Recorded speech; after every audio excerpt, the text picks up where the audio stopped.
السلام علیکم ورحمۃ اللہ۔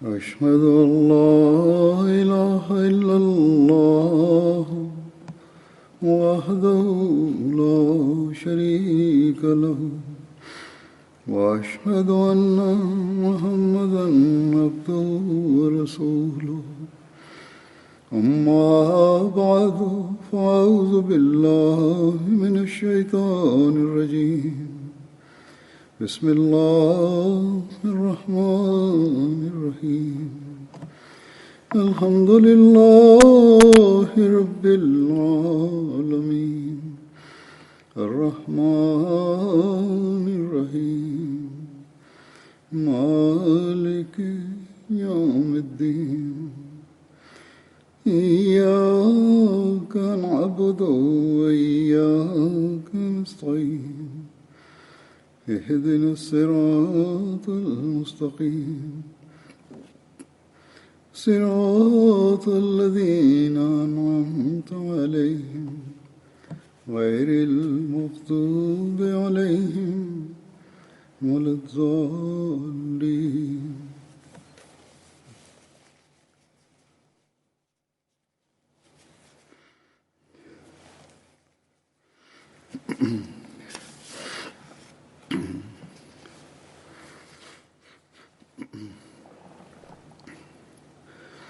حضرت مسلم موعود رضی اللہ عنہ نے ایک موقع پر ایک عید پر یہ مضمون بیان فرمایا تھا کہ عید منانے والے لوگوں کی مختلف قسم کی عیدیں ہوتی ہیں اور ان قسموں کے مطابق پھر عید کی بھی قسمیں بن جاتی ہیں، اور پھر وہ کون سی قسمیں ہیں جنہیں اللہ تعالیٰ بھی قبول فرماتا ہے، یعنی حقیقی عید ان کی کس طرح ہوتی۔ اس سے عید کی گہرائی، حکمت اور فلسفے کی بھی سمجھ آتی ہے، اپنی اصلاح اور حقیقی عید منانے کی کوشش کی طرف بھی توجہ ہوتی ہے۔ بہرحال اس مضمون سے استفادہ کرتے ہوئے آج میں کچھ بیان کروں گا اسی حوالے سے۔ انسان کی زندگی مجموعہ ہے عادات کا اور جذبات کا، یعنی زیادہ تر حصہ انسانی زندگی میں انہی دو چیزوں کا ہے، خاص طور پر اپنی معاشرتی زندگی گزارنے کے لیے اور مذہبی زندگی گزارنے کے لیے۔ معاشرے کے رسم و رواج اور بہت سے کام انسان جذبات اور عادات کے زیر اثر ہی کر رہا ہوتا ہے۔ عید کے متعلق بھی بہت سے لوگ ہوتے ہیں جو حقیقت میں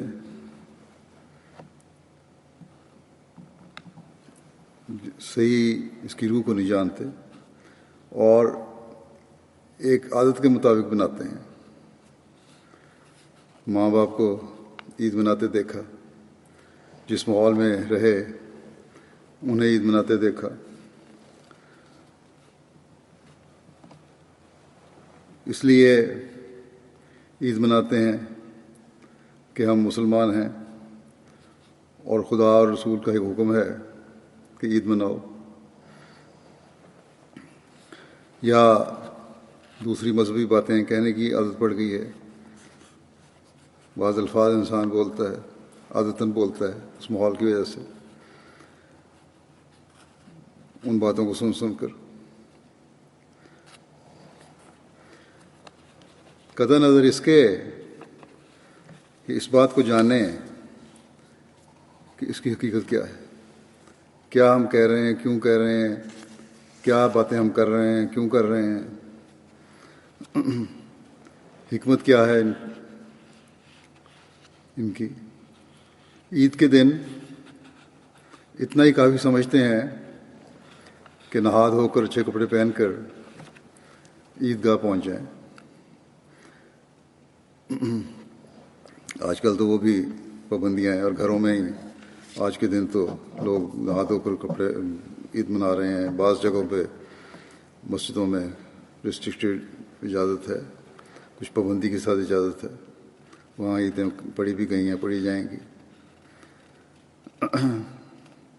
بہرحال اس بات پر غور نہیں کرتے کہ عید کا مقصد کیا ہے اور عید کیا چیز ہے، اس کے فوائد کیا ہیں، اور کیا آج جب ہم عید منا رہے ہیں ہماری عید ہوئی بھی ہے یا نہیں۔ یاد رکھنا چاہیے کہ عید اصل میں خوشی کا نام ہے، اور خوشی اس وقت ہوتی ہے جب انسان کسی کام میں کامیابی حاصل کرے۔ اگر کامیابی نہیں تو کون عقل مند ہے جو خوش ہوگا، بلکہ الٹا ناکامی پر روئے گا۔ بس عید کو بھی ہمیں اسی طرح دیکھنا ہوگا۔ جب کوئی عید مناتا ہے تو اصل میں وہ اپنی کامیابی کا دعویٰ کر رہا ہوتا ہے۔ جب یہ کامیابی کا دعویٰ ہے تو ہم میں سے ہر ایک کو اس بات پر غور کرنا چاہیے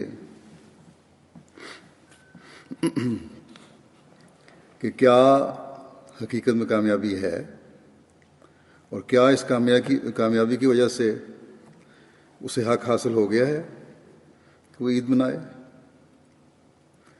سوچنے والی بات یہ ہے کہ ایک دن ہم عید کا مقرر کر کے اس دن ہم اچھے کپڑے پہن لیں، کھانا پینا اچھا کر لیں، ظاہری طور پر رونق لگا لیں، شور شرابہ کر لیں، دعوتیں کھا لیں اور کھلا دیں۔ ان سب چیزوں میں ہم کچھ نہ کچھ خرچ کرتے ہیں، مفت نہیں سارے کام ہوتے۔ تو جس عید پر ہم صرف خرچ کرتے ہیں اور وہ ہمیں کچھ دے کر نہیں جاتی، وہ عید تو نہیں ہو سکتی پھر۔ یا کچھ حاصل بھی کیا تو وقت خوشی۔ عید تو وہ ہے جو ہمیں کچھ دے کر جائے، اور وہ باطنی عید، اندرونی عید، دلی عید ہے۔ وہ عید ہے جو ہماری روح کو سیراب کرے، جو ہمیں کچھ دے۔ اور ایک مسلمان کے لیے سب سے بڑی دولت اللہ تعالیٰ کی رضا حاصل کرنا ہے، اور ہونا چاہیے۔ اور یہی حقیقی عید ہے، کیونکہ اس میں کامیابی نظر آ رہی ہے۔ روزوں کے بعد یہ عید اللہ تعالیٰ نے اس لیے رکھی ہے تاکہ یہ خوشخبری دے کہ روزے قبول ہو گئے۔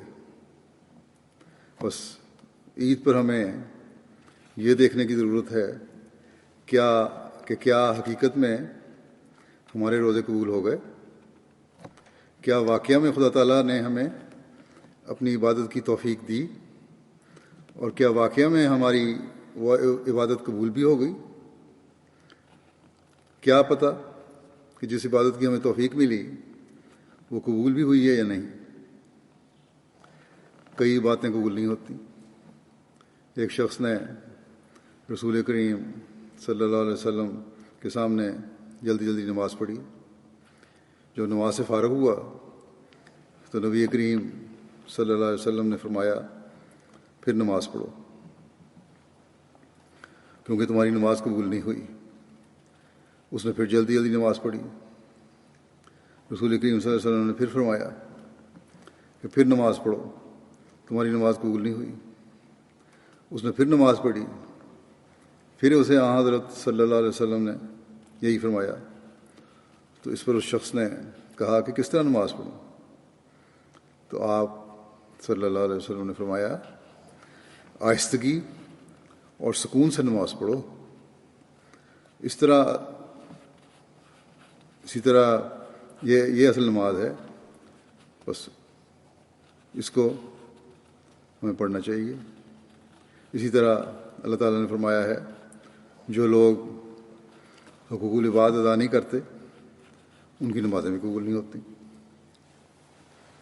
بس جس طرح نمازیں قبول نہیں ہوتی اسی طرح بعض روزے داروں کے روزے بھی قبول نہیں ہوتے. روزوں میں حقوق اللہ کے ساتھ جو حقوق العباد کرنے کا خاص طور پر حکم ہے اگر وہ ادا نہیں ہم نے کیے تو کس طرح روزے قبول ہوں. بعض لوگ ایسے ہوتے ہیں جن کو بیماری اور معذوری کی وجہ سے روزے رکھنے کی رخصت ہے، مجبوری ہے، اور یہ اجازت اللہ تعالیٰ کے حکم سے ہے.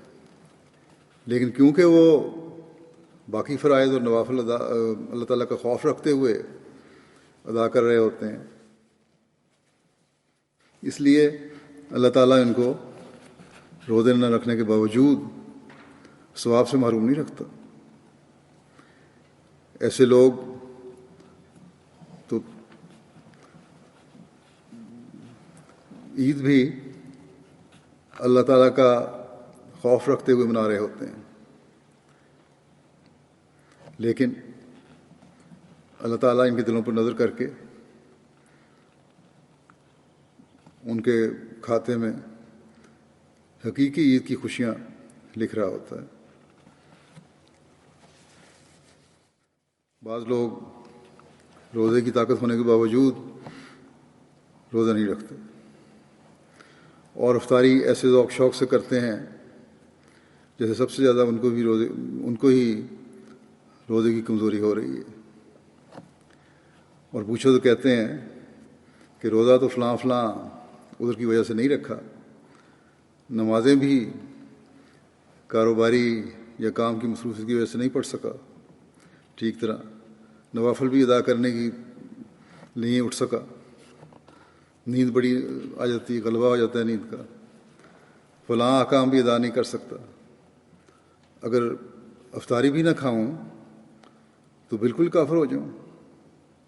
اس حوالے سے لوگوں نے مختلف لطیفے بھی بنائے ہوئے ہیں اور سوشل میڈیا پر یہ لطیفے آج کل پھیلے بھی ہوئے ہیں اور پرانے زمانے سے ہی پھیلے ہوئے ہیں.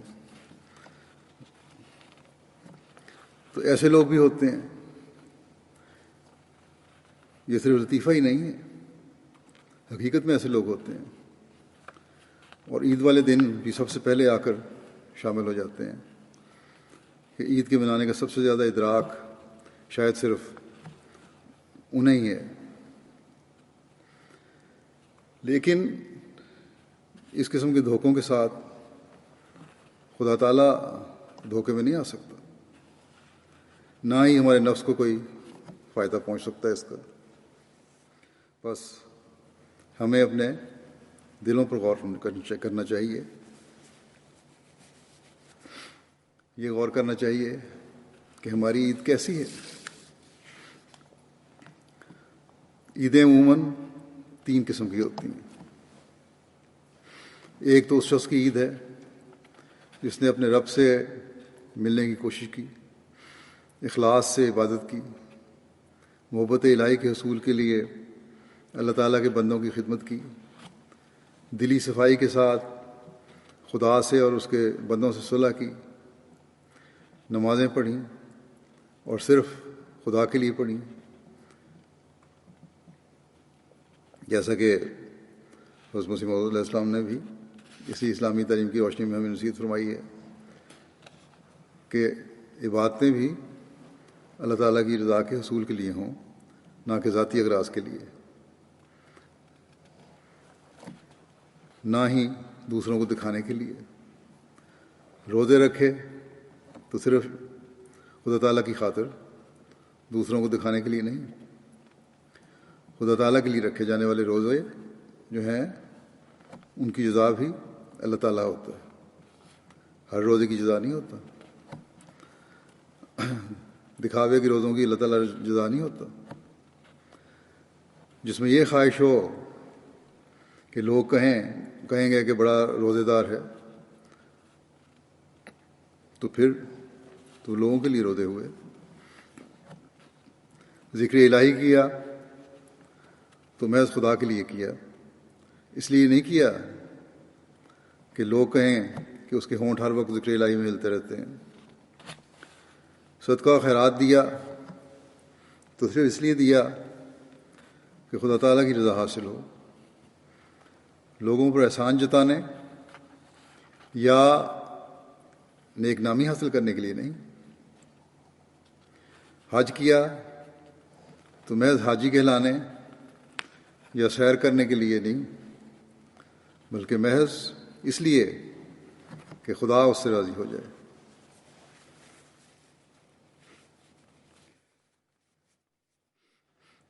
تبلیغ کی تو اس لیے نہیں کہ لوگ کہیں گے کہ بڑی تبلیغ کرتا ہے، بڑا اچھا مبلغ ہے، اور اس کام کے لیے بھی تعریف اسی غرض ہو، بلکہ اس لیے تبلیغ کرے کہ چاہے لوگ مجھے اچھا کہیں یا برا کہیں، میں خدا تعالیٰ کے پیغام کو اس کے حکم کے مطابق پھیلاتا چلا جاؤں گا. بس ایسے شخص نے خدا کو پا لیا، اور اس کے خدا نے بھی اپنے گمشدہ بندے کو ڈھونڈ لیا، اور جدائی اور فراق کی گھڑیاں کٹ گئیں. دو بچھڑے ہوئے ملے، عاشق اپنے معشوق کی صحبت میں بیٹھ گیا. ایسے بندوں کی آج بھی عید ہے اور کل بھی، بلکہ ایسے بندے کی ہمیشہ ہی عید ہوتی ہے. ایسی عید کرنے والوں میں جو خدا کا قرب پانے والے ہیں، ایسے بھی ہیں جن کے چہرے بظاہر مرجھائے ہوئے لگتے ہیں، صحت کی حالت بھی اچھی نہیں ہے، غربت کی بھی انتہا ہے، دنیاوی لحاظ سے بہت خراب حالت ہے، اور دیکھنے والا ان کی ظاہری حالت دیکھ کر نہیں سمجھ سکتا کہ عید منا رہے ہیں یا انہوں نے بھی عید منائی ہوگی. اچھے کپڑے پہننے والا اور اچھے کھانے کھانے والا ان کو دیکھ کر کہتا ہے کہ ان کی بھی کوئی عید ہے، غربت کے مارے ہوں گے. حالانکہ عید انہی کی ہے جس وقت یہ دنیا دار لوگ اپنے زوم میں اپنی آسائشوں، آراموں اور اچھے کھانوں کو ہی حقیقی عید سمجھ رہے ہوتے ہیں اور ان سے لطف اندوز ہو رہے ہوتے ہیں. اس وقت غریب، مسکین اور کمزور نظر والے انسان کو اللہ تعالیٰ خود اپنے پاس سے کھلا رہا ہوتا ہے. ایک دنیا دار کہے گا کہ کیا یہ وہ سوکھی روٹی اور معمولی کھانا اسے خدا کھلا رہا ہے؟ اللہ تعالیٰ کی صرف اتنی پہنچ ہے؟ یہ تو سوچ کی بات ہے. وہ غریب سمجھتا ہے کہ یہ روکھی سوکھی روٹی جو مجھے مل رہی ہے یہ خدا کے فضل سے مل رہی ہے. آج جو میں نے پیٹ بھرا ہے یہ اللہ تعالیٰ کے فضل سے بھرا ہے، اور اس پر وہ خدا تعالیٰ کا شکر ادا کرتا ہے. اس ذریعے سے وہ خدا تعالیٰ کے اور قریب ہوتا ہے. اور یہی مسکینی اور غربت اور اللہ تعالیٰ کی شکر گزاری اسے اس مقام پر لے جاتی ہے جو عید کا مقصد ہونا چاہیے. دنیا دار تو ظاہری آسائشوں کے ساتھ دنیا داری کی عید میں ڈوب کر وقتی خوشی کے سامان کر کے پھر دنیا داری کے دھندوں کی بے چینی میں مبتلا ہو جاتا ہے.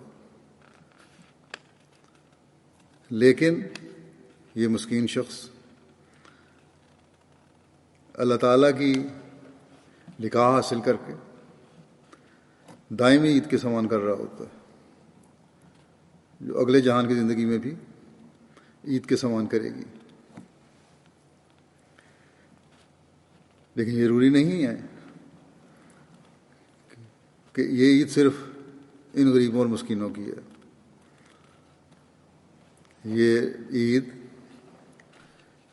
عیدیں جو ہیں یہ اللہ تعالیٰ کی رضا پانے والے ان مقرر بندوں کی بھی ہیں، ان لوگوں کی بھی ہیں جن کو اللہ تعالیٰ نے دنیا کی نعمتوں سے نوازا ہے، جن کے ظاہری لباس بھی اچھے ہیں، جنہیں کھانے بھی اچھے نصیب ہوتے ہیں،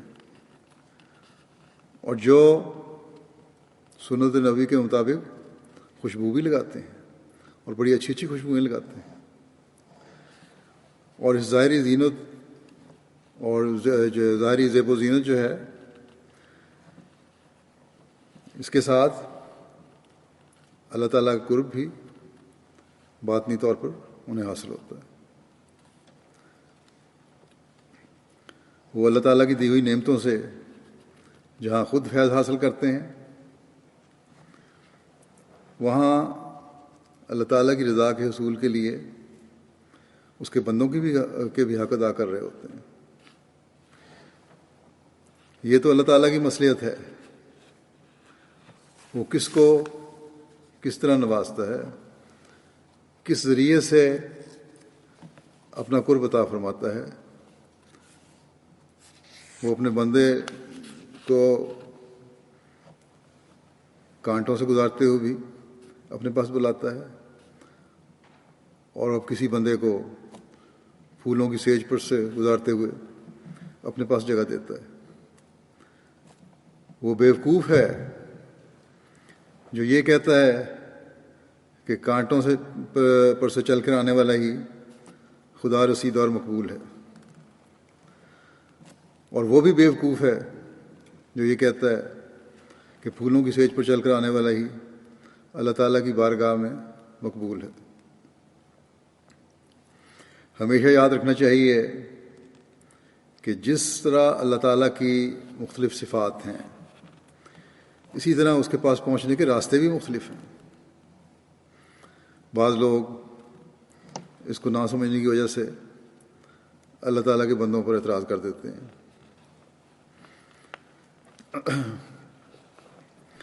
حضرت مسلمہ بیان فرماتے ہیں کہ حضرت خلیفہ اول فرمایا کرتے تھے کہ آپ ایک دفعہ اس مکان کے قریب سے گزر رہے تھے جو مسجد اقصیٰ سے ملک ہے.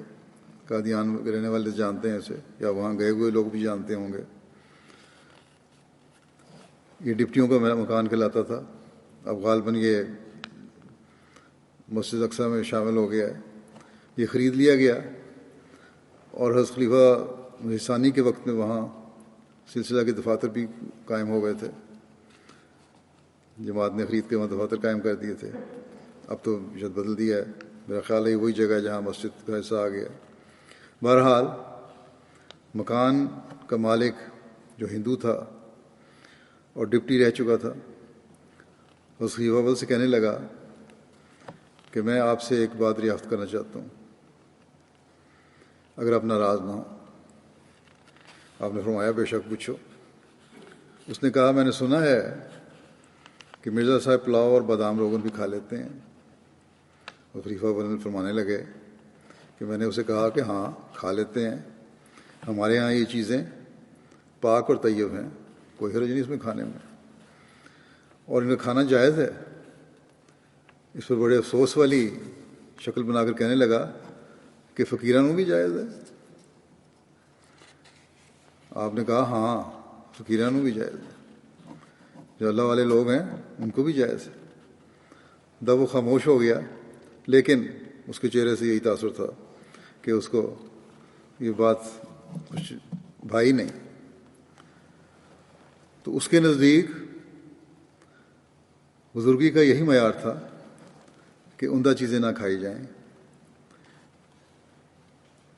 تو دنیا میں لوگوں نے یہ سمجھ لیا ہے کہ خدا رسیدہ لوگوں کی یہ علامات ہیں کہ دنیا سے بالکل کٹ جائیں حالانکہ اصل چیز یہ ہے کہ خدا تعالیٰ کی رضا پر راضی ہو اور اسے حاصل کرنے والے ہوں۔ اللہ تعالیٰ عمدہ کھلائے، پہنائے تو پہنیں اور کھائیں۔ اللہ تعالیٰ غربت اور مسکینی سے گزار کر قرب دینا چاہے تو اس امتحان میں بھی پورا اتریں۔ بس نہ کھانا خدا کی محبت کا ثبوت ہے، اچھا کھانا، اور نہ فاقہ کرنا اس کے قرب کی دلیل ہے۔ حضرت صلی اللہ علیہ وسلم کی زندگی میں ہمیں آپ کے ہر پہلو نظر آتا ہے۔ آپ کے فاقوں کی مثالیں بھی ملتی ہیں اور عام کھانے کی مثالیں بھی ملتی ہیں اور عمدہ کھانے کی مثالیں بھی ملتی ہیں۔ جو اللہ تعالیٰ کا قرب آپ صلی اللہ علیہ وسلم کو حاصل ہوا وہ کسی کو نہ کبھی ملا نہ مل سکتا ہے۔ بس آپ کے نمونے اور رسوا ہمارے سامنے ہیں۔ اگر صرف خراب کھانا یا فاقے کرنا ہی اللہ تعالیٰ سے تعلق پیدا کرنے کی ضروری ہے تو پھر کیا ایسے لاکھوں کروڑوں انسان ایسے نہیں جو فاقے کرتے ہیں لیکن ان کا خدا تعالیٰ سے کچھ تعلق نہیں ہے، اور لاکھوں کروڑوں انسان ایسے بھی ہیں جو اچھے کھانے کھاتے ہیں لیکن خدا تعالیٰ کی محبت سے محروم ہیں۔ بس خدا تعالیٰ سے تعلق کا ثبوت انسان کے کھانوں یا فاقے پر نہیں، بلکہ خدا تعالیٰ سے محبت کا ثبوت خدا تعالیٰ کے سلوک پر ہے۔ یہ یاد رکھنے والی چیز ہے۔ نہ امارت سے یہ محبت ملتی ہے، نہ صرف غربت سے ملتی ہے۔ امارت نے بہت سے فرعون پیدا کیے، جہاں امیر لوگوں میں بہت سے فرعون بھی پیدا ہوئے، وہاں غربت نے بہت سے کافر بھی بنا دیے۔ اسی لیے حضرت صلی اللہ علیہ وسلم نے فرمایا ہے کہ قریب ہے کہ فقر و فاقہ انسان کو کافر بنا دے۔ بس اصل راہ وہ ہے جو اللہ تعالیٰ کی مرضی کے مطابق ہو۔ اگر خدا تعالیٰ کسی کو فاقے کے ذریعے اپنا قرب عطا کرنا چاہے تو فاقہ اختیار کرنا ہی اصل نیکی ہے۔ اگر کھانا کھلانا چاہے تو کھانا ہی خدا تعالیٰ کی رضا کا موجب ہے۔ بس وہ لوگ جو اللہ تعالیٰ کے قرب اور محبت کا مقام حاصل کرنا چاہتے ہیں یا کرتے ہیں، وہ بظاہر یہاں اس دنیا میں ہمیں نظر آتے ہیں لیکن پھر رہے ہوتے ہیں، ہمارے اندر ہی ہوتے ہیں، لیکن ان کے دل اللہ تعالیٰ کے حضور جھکے ہوئے ہیں۔ اور یہی لوگ ہیں جن کی حقیقی عید ہوتی ہے۔ پھر دوسری قسم کے لوگوں کی عید ہے جنہوں نے اپنی توفیق کے مطابق عمدہ کھانے بھی کھائے، اچھے کپڑے بھی پہنے، عطر اور خوشبو بھی لگائی، عید کے تحفے بھی دیے اور وصول بھی کیے۔ وہ خوش بھی ہیں کہ انہیں عید مل گئی ظاہری طور پر، لیکن وہ عید ان سے اتنی ہی دور ہے جتنا مشرق مغرب سے دور ہے۔ مگر باوجود اس کے وہ خوش ہیں، اور باوجود اس کے وہ عید کی خوشیوں میں شامل ہیں۔ حضرت مسلم موعود نے مثال دی ہے کہ ان کی خوشی بالکل اس بچے کی سی ہے جو نادانی سے ایک سانپ کو دیکھتا ہے اور اس کی چمکیلی آنکھوں کو دیکھ کر اسے کھلونا سمجھتا ہے، تب وہ محبت اور پیار سے اسے پکڑ لیتا ہے۔ اور سانپ نہ ہلے بعض وہ بچے پکڑ بھی لیتے ہیں اور سمجھتا ہے کہ مجھے بڑی اچھی چیز میں حاصل ہو گئی، حالانکہ جس وقت وہ خوشی سے جھوم رہا ہوتا ہے، جس وقت وہ مسرت اور انبساط سے اپنے جامے میں پھولا نہیں سماتا، اس وقت سانپ کا زہر جو اسے 1 منٹ میں اس جہان سے اگلے جہان پہنچانے والا ہوتا ہے، اس کے بدن میں سرایت کر رہا ہوتا ہے، اور وہ نہیں جانتا کہ تھوڑی دیر میں اس کی تمام خوشی جاتی رہے گی، اس کی تمام مسرتیں خاک میں مل جائیں گی اور وہ زندگی سے ہاتھ دھو بیٹھے گا۔ یہی مثال اس شخص کی ہوتی ہے جو خوش ہوتا ہے اور شاید اپنی نادانی میں ان خدا رسیدہ لوگوں سے بھی زیادہ خوش ہو جو اللہ تعالیٰ کی رضا حاصل کر چکے ہوتے ہیں، مگر یہ نادانی اور غفلت کی خواہش، غفلت کی جو خوشی ہے،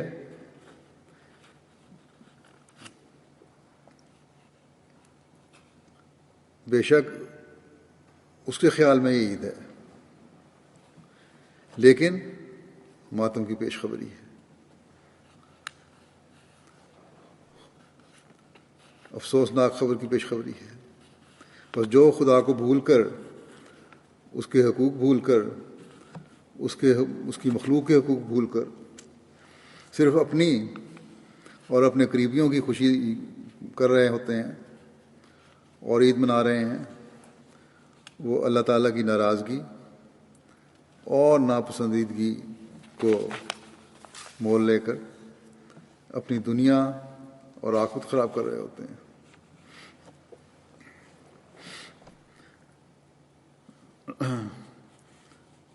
وہ کچھ پاتے نہیں بلکہ کھوتے ہیں،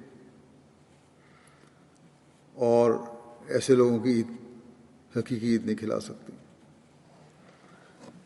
اس کے علاوہ کچھ اور لوگ ہیں، یہ دونوں قسمیں جو بیان کی ہیں، یہ تو وہ ہیں جو ایک وہ ہیں جو ہم سمجھتے ہیں کہ ہم عید منا رہے ہیں، یعنی خدا رسیدہ بھی یہی سمجھتے ہیں عید منا رہے ہیں، اور دوسرے نیک لوگ بھی جو حقوق کو ادا کر رہے ہیں وہ بھی سمجھتے ہیں ہم عید منا رہے ہیں۔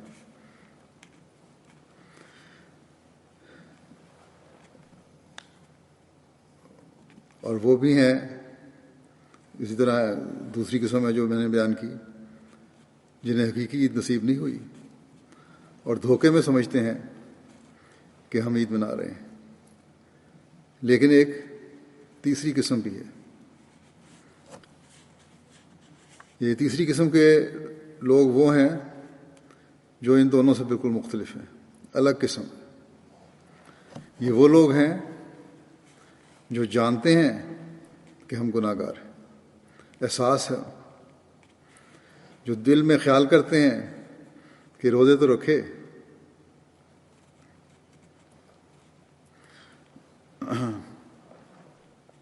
لیکن روزوں کا حق ادا نہیں کیا، ایک شرمندگی ہے دل میں، جو نمازیں بھی پڑھتے ہیں لیکن دل میں شرمندہ ہیں کہ اللہ تعالیٰ کی بتائی ہوئی شرطوں کے مطابق نماز نہیں ادا کر سکے۔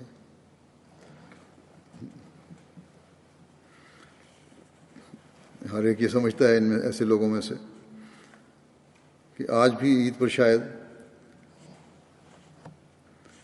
ایک رسم اور لوگوں کو دکھانے کے لیے عمدہ لباس پہن کر مجلس میں آ گیا ہوں اور عمدہ کھانا بھی کھا رہا ہوں،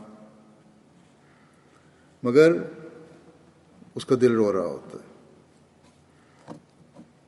اس کا دماغ پریشان ہے، اس کی ایک نظر اپنے بھائیوں پر پڑتی ہے اور ایک نظر اپنے تاریک دل پر ڈالتا ہے۔ ہر تر لقمہ، ہر وہ لقمہ جو اپنے مزے میں، جس کو کھانے کے لحاظ سے بھرپور لقمہ کہہ سکتے ہیں، اسے جھنجھوڑتا ہے اور اس کے حلق سے نیچے نہیں اترتا۔ اچھے سفید کپڑے تو پہنے ہوئے ہیں، لیکن انہیں دیکھ کر اس کا دل روتا ہے کہ کاش میرا اندرونہ بھی ایسا ہی ہوتا۔ صاف ہوتا. اپنے بھائی پر نظر پڑے تو اپنی کمزوریاں اور ابھر کر سامنے آ جاتی ہیں، خاص طور پر ان لوگوں کو دیکھ کر جن کا اللہ تعالیٰ سے خاص قرب ہے، اور سمجھتا ہے کہ میری حالت کی چوری پکڑی گئی. شاید میرے گناہ اسے نظر آ گئے ہیں، شاید میرے نقائص اسے نظر آ گئے ہیں. ہر دفعہ جب اپنے بیوی بچوں اور دوستوں اور ہمسایوں پر نگاہ دوڑاتا ہے اور پھر اپنے نفس پر غور کرتا ہے تو شرمندہ ہو جاتا ہے اور ندامت سے اپنا سر جھکا لیتا ہے. ظاہر میں تو مجلس میں شامل ہوتا ہے، لیکن دل اپنے گناہوں کی وجہ سے ندامت اور شرمندگی سے پر ہوتا ہے. خیال کرتا ہے کہ شاید اس مجلس میں ہی ایسا ہوں جو حقیقی عید سے محروم ہے، اور ضمیر ملامت کرتا ہے کہ نہ ادھر کے رہے نہ ادھر کے رہے، نہ ان میں شامل ہوں جو غفلت اور نادانی سے عید منا رہے ہیں، اور نہ ان میں شامل ہوں جو وصال الہی کی خوشی میں عید منا رہے ہیں. پھر سوچتا ہے کہ خدا تعالیٰ بڑا ستار ہے. اگر میں ظاہر میں عید منا لوں تو کیا تعجب کہ خدا تعالیٰ مجھے باطن میں بھی عید منانے کی توفیق دے دے. جس طرح خدا تعالیٰ نے میرے ظاہر کی ستاری کی ہے، میرے باطن کی بھی ستاری کر دے، میری اندرونی حالت کی بھی ستاری کر دے. اللہ تعالیٰ جو بندوں پر بہت رحم کرنے والا اور بخشنے والا ہے، اپنے بندے کو مایوس نہیں کرتا. جب بندہ سوچتا ہے کہ اصل عید تو خدا تعالیٰ کے ملنے سے ہے، یہ مجھے میسر نہیں آ رہی، نفس بار بار اسے ملامت کرتا ہے کہ کیا تمہارے عمل ہیں. توبہ کرتا ہے، اللہ تعالیٰ کی طرف جھکتا ہے، ندامت محسوس کرتا ہے، اور پھر جب پشیمانی اس کو بے چین کر دیتی ہے تو خدا تعالیٰ بھاگ کر اس کے پاس آتا ہے. حضرت صلی اللہ علیہ وسلم نے فرمایا کہ اللہ تعالیٰ اپنے بندے کی توبہ سے اس سے زیادہ خوش ہوتا ہے جتنا کوئی شخص صحرا میں ہو اور اس کی اونٹنی گم ہو جائے جس پر اس کی خوراک اور پانی بھی ہو، اور پھر اچانک وہ اسے مل جائے، اور اس اونٹنی کو دیکھ کر اسی خوشی کی انتہا نہیں ہوگی. اللہ تعالیٰ اپنے بندے کی حسرت اور ندامت کو رائے کہاں نہیں جانے دیتا. اللہ تعالیٰ جانتا ہے کہ جس کے پاؤں تھے، جو نیک عمل کرنے والا تھا، وہ چل کے میرے پاس آ گیا. نیک لوگ تھے، ان کو اتنی توفیق اللہ تعالیٰ نے دی ہوئی تھی، ان کے پاؤں تھے جن سے چل کے وہ اللہ تعالیٰ کے پاس چلے گئے. اور جس کے پاؤں تھے، دوسری قسم کے وہ لوگ ہیں، ان کے بھی پاؤں تھے اور ان کے عمل، لیکن ان کے عمل دکھاوے کے تھے. وہ چل کر شیطان کے پاس چلے گیا. مگر وہ بندہ جس کے پاؤں نہیں ہیں، جو کہیں جانے کی طاقت نہیں رکھتا، چلو، اللہ تعالیٰ فرماتا ہے کہ چلو میں اس کے پاس جاتا ہوں. وہ بہت زیادہ ندامت اور پشیمانی کا اظہار کر رہا ہے، توبہ اور استغفار کر رہا ہے. یہ گرا ہوا ہے تو اسے اٹھاتا ہوں، اپنے پاس لے آتا ہوں. بس ہمیں کوشش کرنی چاہیے کہ اگر پہلی قسم میں سے نہیں تو ہم اس تیسری قسم سے ہی بن جائیں کہ یہ بھی تحقیر کا مقام نہیں ہے، یہ بھی کوئی کم چیز نہیں ہے، یہ بھی کوئی ایسی چیز نہیں ہے جس سے انسان کی کا مقام گر رہا ہو. یہ بات یاد رکھنی چاہیے کہ کامل حسرت، کامل عجز، کامل انابت، کامل غم اور کامل دکھ جو انسان پر طاری ہو جائے وہ خدا تعالیٰ کا محبوب بنا دیتا ہے. بس ہمیں چاہیے کہ ہم دوسری قسم کی کرنے والوں میں سے نہ بنے جن کا کام صرف کھانا پینا ہے اور دنیا کی ہاؤ ہو ہے، بلکہ ان میں سے بننے کی کوشش کریں جنہوں نے اللہ تعالیٰ کو پا لیا، یا کم از کم ان میں سے بنیں جو خدا تک ابھی نہیں پہنچے مگر وہیں گر گئے اور ندامت اور پریشانی کی وجہ سے دل ٹکڑے ٹکڑے ہو گیا، اور اپنی جان کو رنج و الم کی وجہ سے ایسا ہلاک کیا کہ ان کی حالت دار کی وجہ سے عرش الہی ہل گیا اور عرش کا مالک خود چل کر ان کے پاس آیا اور انہیں اٹھا کر محبت کے مقام پر بٹھایا۔ بس ہمیں ہمیشہ یہ دعا اور کوشش کرنی چاہیے کہ یا پہلی قسم کی عیدیں ہمیں ملیں یا تیسری قسم کی عید ہمیں ملے، اور یہی عید ہے جو حقیقی خوشیاں دینے والی ہے، یہی عید ہے جو خرچ کروانے کے بجائے انعامات سے نوازتی ہے۔ بلکہ ہمیں کوشش کرنی چاہیے کہ جو دوسری قسم کی عید کو عید سمجھے ہوئے ہیں انہیں بھی حقیقی عید کا ادراک دلوانے کی کوشش کریں، دنیا کو اس حقیقی پیغام کے پہنچانے کی کوشش کریں جو اس زمانے میں حضرت صلی اللہ علیہ وسلم کے غلام صادق کے ذریعے سے ہمیں ملا ہے۔ انسان کو اللہ تعالیٰ کے حقوق اور اس کے بندوں کے حقوق کا صحیح فہم و ادراک دلوائیں تاکہ دنیا سے تاریکی کے بادل چھٹ جائیں، ہدایت کا سورج دنیا کو اپنی نورانی کے کرنوں سے جگمگا دے، خدا کی حقیقی بندگی دنیا میں قائم ہو جائے، تبھی ہماری عیدیں حقیقی عیدیں ہوں گی۔ اللہ تعالیٰ ہمیں یہ عید دیکھنے کی بھی توفیق عطا فرمائے۔ دعا کریں کہ تمام ان احمدیوں کے لیے بھی دعا کریں جن کو مذہب کے نام پر تکلیفیں دی جا رہی ہیں، جن کو قید و بند کی صورتوں میں رکھا گیا ہے، ان اسیران کے جلد رہائی کی دعا کریں تاکہ وہ بھی آزادی سے عیدیں کر سکیں۔ امت مسلمہ کے لیے دعا کریں، دنیا کے امن کے لیے بہت دعا کریں۔ دنیا کے لیڈر جیسے پہلے ہی میں کہہ چکا ہوں اپنی عارضی تسکین کے لیے دنیا کو تباہی کے گڑھے میں دھکیل رہے ہیں، اور اس وبا کی وجہ سے بجائے اس کے کہ اللہ تعالیٰ کی طرف توجہ پیدا ہو، اس کے غضب کو مزید بھڑکا رہے ہیں اپنی حرکتوں سے۔ بس دنیا کو اللہ تعالیٰ کی طرف بلانے کی کوشش اور اس کے ساتھ دعاؤں کی بہت زیادہ ضرورت ہے۔ ہر احمدی کو اپنے اس فرض کو ہمیشہ یاد رکھنا چاہیے اور اسے ادا کرنے کی کوشش کرنی چاہیے۔ اللہ تعالیٰ ہمیں اس کی توفیق عطا فرمائے۔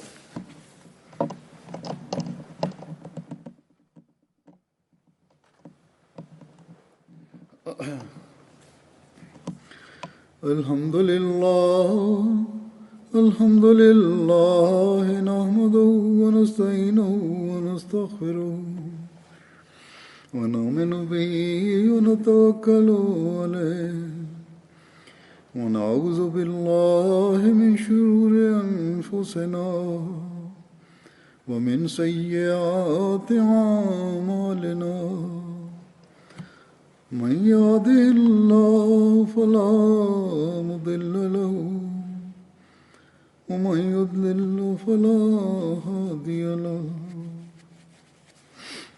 ونشهد أن لا إله إلا الله ونشهد أن محمدا عبده ورسوله عباد الله رحمكم الله إن الله يأمر بالعدل والإحسان وإيتاء ذي القربى وينهى عن الفحشاء والمنكر والبغي يعظكم لعلكم تذكرون اذكروا الله يذكركم وادعوه يستجب لكم ولذکر اللہ اکبر.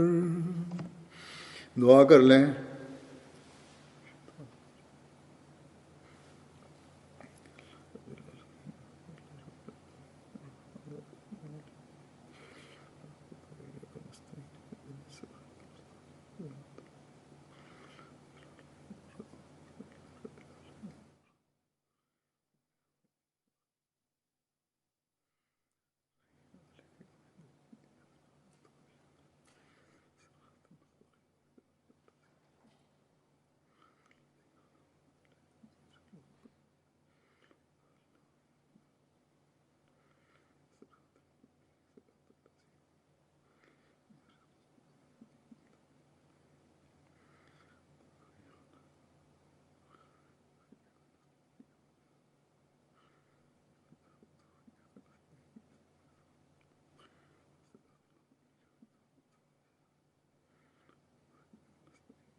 آمین. سب کو عید مبارک. دنیا میں رہنے والے سب احمدیوں کو عید مبارک. کچھ لوگ گھروں میں عیدیں کر رہے ہیں, کچھ مسجد میں چند کا کچھ پابندیوں کے ساتھ عید کی نماز پڑھ رہے ہیں اور پڑھیں گے. سب کو اللہ تعالیٰ اپنی حفاظت میں رکھے اور سب کو عید مبارک ہو. السلام علیکم ورحمۃ اللہ وبرکاتہ.